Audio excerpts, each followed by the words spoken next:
18वीं लोकसभा का पहला सत्र सोमवार को शुरू हो गया। इसमें प्रधानमंत्री नरेंद्र मोदी से लेकर कैबिनेट मंत्रियों के बाद राज्य मंत्रियों तक ने सदन में सदस्यता की शपथ ली। लेकिन जब शिक्षा मंत्री धर्मेंद्र प्रधान सदन में पहुंचे शपथ लेने के लिए तो विपक्षी नेताओं ने जमकर नारेबाजी की। विपक्ष ने मजाक बनाते हुए नीट परीक्षा को लेकर जोरदार नारेबाजी शुरू कर दी। संसद में चारों तरफ नीट नीट के नारे ही सुनाई दे रहे थे। संसद के बाहर भी एनएसयूआई ने विरोध प्रदर्शन किया। नीट को लेकर उठा बवाल किसी भी तरह से शांत होता तो नहीं दिख रहा है। ग्रेस मार्क्स वाले स्टूडेंट के लिए री नीट 2024 हो चुका है। नीट काउंसलिंग के लिए 6 जुलाई की डेट भी फिक्स कर दी गई है, लेकिन अब भी नीट यूजी एग्जाम 2024 को क्लीन चिट नहीं मिली है। उल्टा एक के बाद एक जिस तरह से नीट पेपर लीक के मामले में सबूत सामने आ रहे हैं, उससे तो लगता है कि नीट एग्जाम कभी भी कैंसिल हो सकता है। बिहार की बात करें तो बिहार सरकार की आर्थिक अपराध इकाई यानी कि ईओयू ने अपनी जांच के बाद केंद्र सरकार को बताया कि पेपर लीक हुआ है। ईओयू ने जो जली हुई कॉपियां बरामद की है, उसमें से 68 प्रश्नों का मिलान असली नीट क्वेश्चन पेपर से किया गया है। सवाल और क्वेश्चन पेपर के सीरियल नंबर हूबहू आपस में मिलते हैं। इतना ही नहीं, इन प्रश्नों के क्रमांक भी असली पेपर जैसे हैं, यानी जिस सीक्वेंस में असली पेपर था वैसे ही मिले हैं।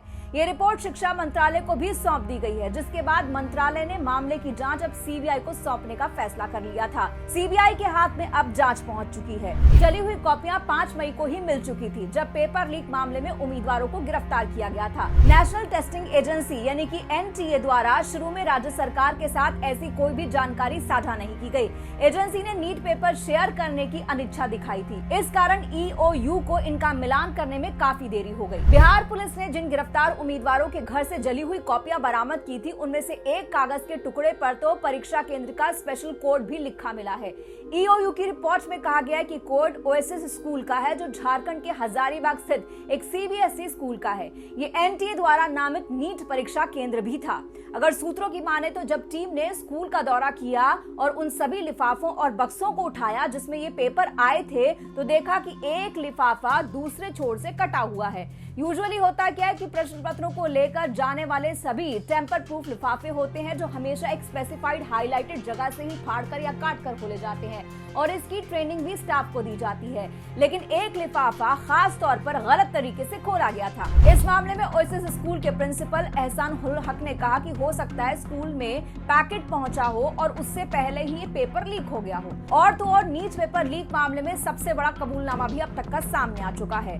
Under graduate medical entrance test यानी कि नीट यूजी से एक दिन पहले 4 मई 2024 को कुछ परीक्षार्थियों को जिस सेफ हाउस में ठहराया गया था और क्वेश्चन पेपर रटवाए गए थे, उसका नाम लर्न बॉय प्ले स्कूल है। ये जगह आशुतोष नाम के शख्स पर किराए पर थी। आशुतोष ने 4 और 5 मई को पूरी घटना के बारे में बताया, कैसे 5 मई को सुबह ही 15 से ज्यादा परीक्षार्थी वहां पहुंचे और उनको फोटोकॉपी दे दी गई, आंसर्स रटवाए गए। बिहार पुलिस की आर्थिक अपराध इकाई यानी कि ईओयू नेशनल टेस्टिंग एजेंसी के तत्कालीन डायरेक्टर जनरल सुबोध कुमार से भी पूछताछ करना चाहती है। ईओयू ने एनटीए पर भी सहयोग नहीं करने का एक बड़ा आरोप लगाया है। नीट यूजी में अनियमितताओं की जांच के दौरान एनटीए की भूमिका पर ईओयू को संदेह हुआ था। ईओयू की तरफ से हफ्ते भर पहले ही एनटीए को एक लेटर भी भेजा गया था, जिसमें नीट में गड़बड़ी की जानकारी देते हुए तथ्यों तक पहुंचने में सहयोग करने के लिए भी कहा गया था। लेकिन उस वक्त के एनटीए डीजी सुबोध ने ईओयू की कोई बात नहीं सुनी, संज्ञान में नहीं लिया। नीट पेपर लीक मामले में हर दिन नए खुलासे हो रहे हैं। बिहार के बाद इस पेपर लीक के तार उत्तर प्रदेश से भी जुड़े हैं।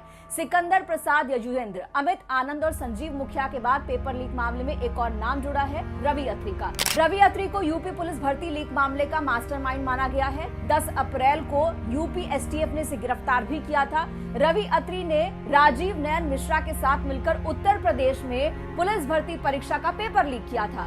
अब नीट परीक्षा पेपर लीक मामले में भी इसका कनेक्शन सामने आ चुका है।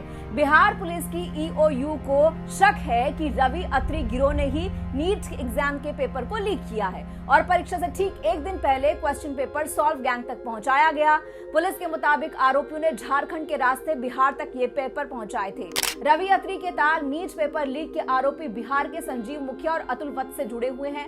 रवि अत्री और संजीव मुखिया के बेटे साथ पढ़ चुके हैं। संजीव मुखिया का बेटा तो बीपीएससी टीचर परीक्षा के पेपर लीक मामले में पहले से ही जेल में बंद है। रवि अत्री ने एसटीएफ को पूछताछ में बताया कि जब वो 12वीं पास कर मेडिकल की तैयारी करने के लिए कोटा पहुंचा था, उसी समय वो पेपर लीक कराने वाले सॉल्व गैंग के संपर्क में आया था। रवि अत्री पहले भी पीएमटी के पेपर लीक कराने के मामले में जेल जा चुका है। इससे पहले नीट परीक्षा मामले में एक बड़ा अपडेट सामने आया, जिसमें पता चला कि नीट का पेपर सबसे पहले कथित मास्टरमाइंड संजीव कुमार के पास पहुंचा। उसे किसी प्रोफेसर ने फोन पर भेजा था। सूत्रों की माने तो आरोपी प्रोफेसर की पहचान भी कर ली गई है। संजीव पर आरोप है कि 2010 में भी उसने कई परीक्षाओं के पेपर लीक कराए हैं, उनमें वो शामिल रहा है।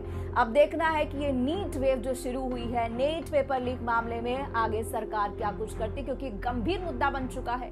देश के जो स्टूडेंट्स हैं, देश का जो युवा है, उनके भविष्य के साथ ये एक बड़ा खिलवाड़ है। इसे कैसे अब कंट्रोल किया जाता है, ये देखना होगा। फिलहाल इस वीडियो में इतना ही। जो भी आपकी राय हो कमेंट बॉक्स में कहिएगा। नमस्कार।